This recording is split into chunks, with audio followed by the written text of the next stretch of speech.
the process worked, and then it became, oh, well, maybe, why is it working? I couldn't understand why it was working, and I began to explore why it was working. And it's really, my answer is that it's a different kind of thinking.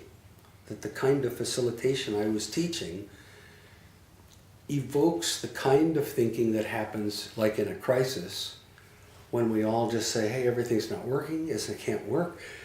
We got to come together and figure out what to do. What I call dynamic facilitation is about facing impossible to solve problems, which is the crisis, and then we find ourselves in that spirit of what I call choice creating, as opposed to decision making.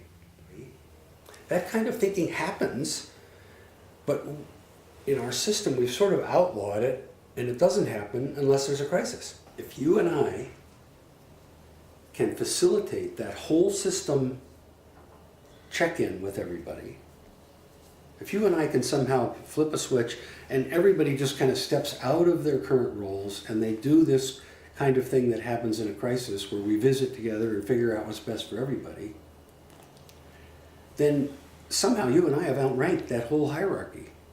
Mm-hmm. And that's what's possible.